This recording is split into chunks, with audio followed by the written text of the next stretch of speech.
First, I want to say the celebration is over. Okay? The celebration is over. Preparation is here. Celebration is over. Preparation is here. As we continue through here, last year, as we came into the 2024 season, there was a lot that we talked about of handling adversity. Now it's a little different. You got to handle success, right? It's a different animal, right? You got to handle success. Everyone right now, right, for the guys that have been here, are telling you how good you are. Treat praise like perfume. Sniff it, don't drink it. It's poison. So, man, guys, I'm telling you right now, like that gave me the chills, because that's real coaching. That is what a Nick Sirianni can bring to this table, to the Philadelphia Eagles franchise. We often so much talk about the X's and O's and defense and offense and this and that, and that's insanely important, obviously. But there is so many other layers and dimensions of coaching, especially when you're kind of like a CEO type coach, where you're not as focused on the X's and O's because that's not your role. And a lot of times people downplay what a coach like that can do. And I understand, because at the end of the day, it's like you want your coach to really be able to like call the plays, design the offense, etc., etc. But when you don't have to be as focused on that, you get to be focused on so many of the other things. So many of the other things that are really, really important for a team inside a locker room. And I try to emphasize this a lot, but the guys on a team, no matter how old they are, for the most part, like, they really are still kids, man. And you really are looking to your coach. And the message matters. And in a line like that, like it's actually fire, man. Like, it's actually awesome. And it is something that actually will resonate. I can guarantee you, the players that are sitting there listening to Coach Sirianni say that, like, they get the chills, like, they get excited, they get motivated, they understand, because this is when they're learning these lessons.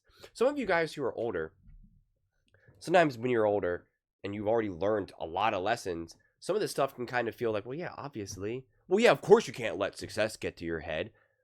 But then you got to realize, like, this is the first time that many of these guys are potentially learning such a crucial life lesson. When I look back on my life and learn a lot of the stuff that I've learned through all the various coaches, teachers in my life, like, right, sometimes if I look back on it now, I'm like, well, that was so obvious, that was so easy, like, of course. But it's like, it's not. And this really hits home when the more you interact with younger kids. And it even hits even harder when you talk to older people who are 22, 23, 24, 25, 26, and you're like, oh, you still don't get it, do you? And believe me, 5 years from now, I'm going to look back on myself and be like, I did not get it. Literally just a couple years ago, how I felt about certain things, I'm like, dude, bro, what were you thinking right now, man? What? And like, that's how it goes. And so that is what a coach is in a position to offer his team.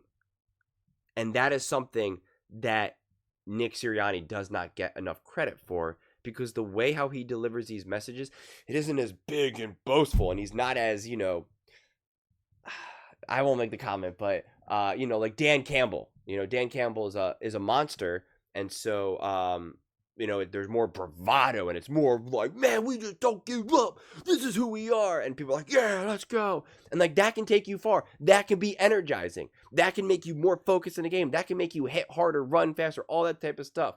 But like, there still needs to be nuance.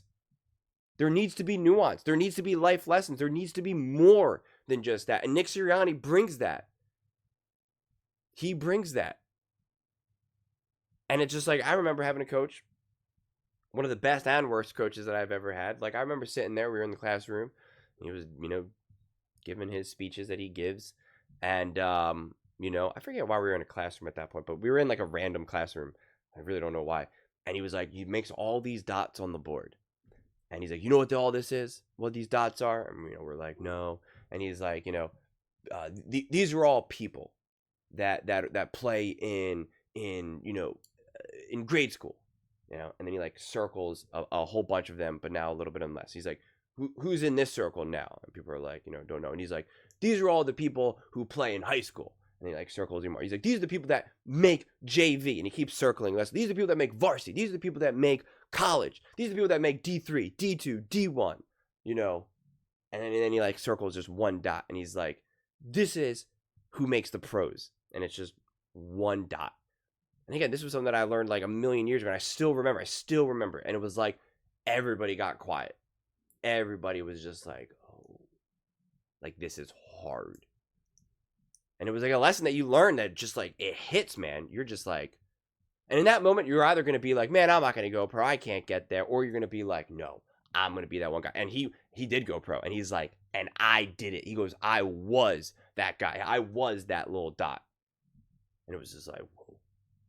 And when you have a coach who now can talk from experience, who's actually been there, who's walked that path, you're like, this guy knows.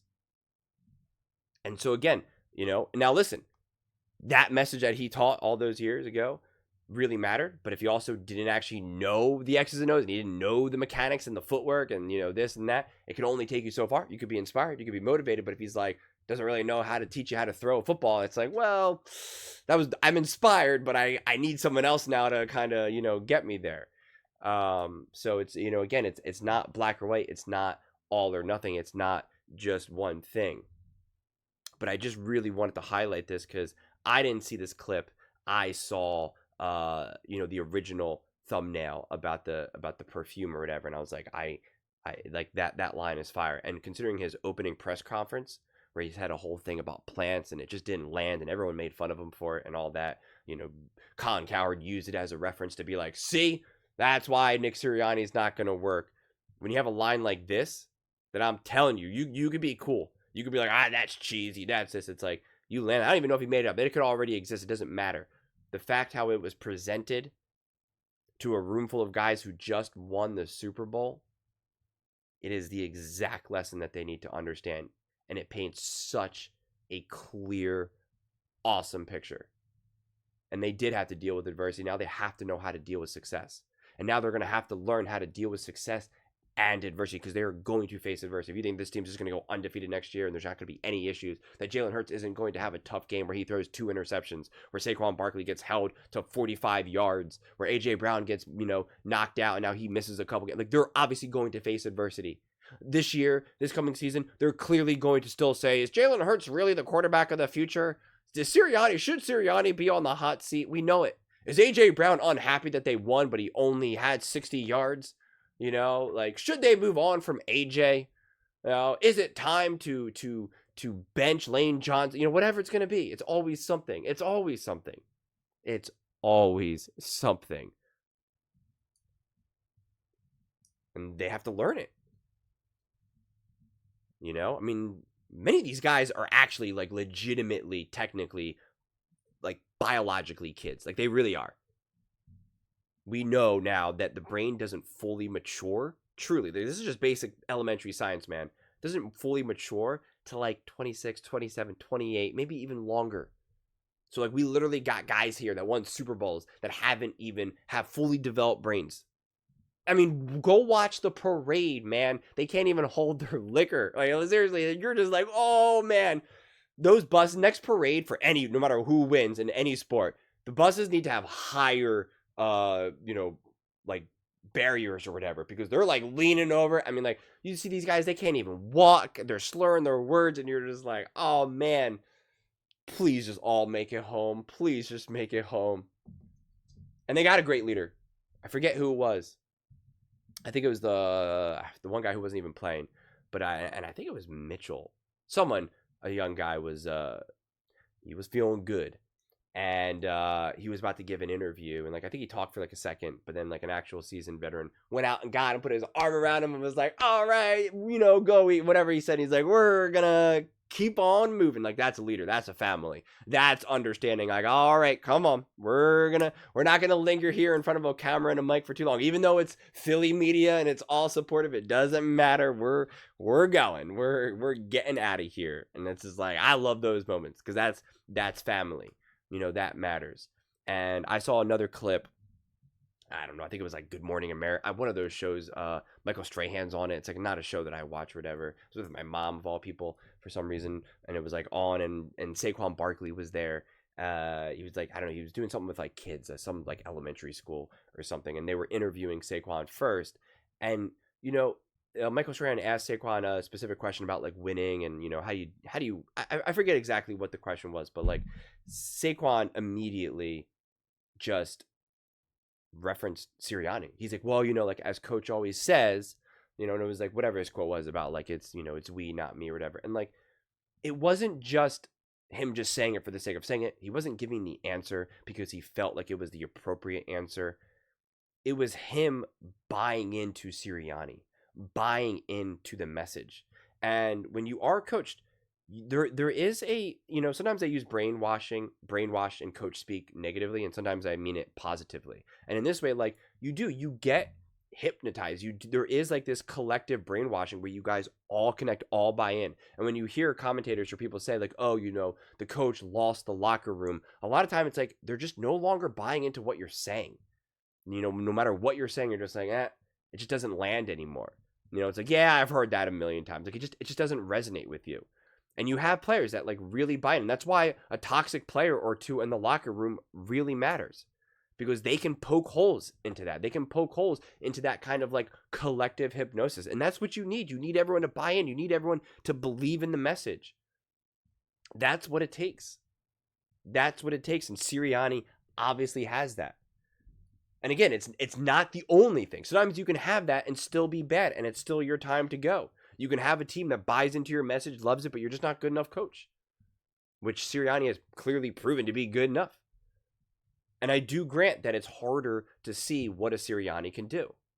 I see that. But as I've had coaches who have done both, two different coaches who I've had many different coaches that could do it all, that could do none of it, that could do some of it, and it's like, it is interesting, and you do need both. I've had coaches who knew all the X's and O's and who can get me to being the best I can, and can diagnose my footwork in a second and exactly where my hands need to be and this and that, and know how to get me where I need to be. But like the inspiration wasn't there, the messaging wasn't there, or instilling belief in myself wasn't there. Or I've had the coaches that made me feel like I'm so empowered and I can do everything. But if there was like an actual problem, if I was, if mechanically something was off, I mean, their opinion meant nothing to me. It was like, I can't listen to you. I don't want to actually trust you. Like, you make me feel empowered. You make me feel comfortable and confident on the field. But like, I don't know. Like, I kind of wish I could reach back out to this other coach right now. And so it's just, it's a fascinating play. It's an orchestra, honestly.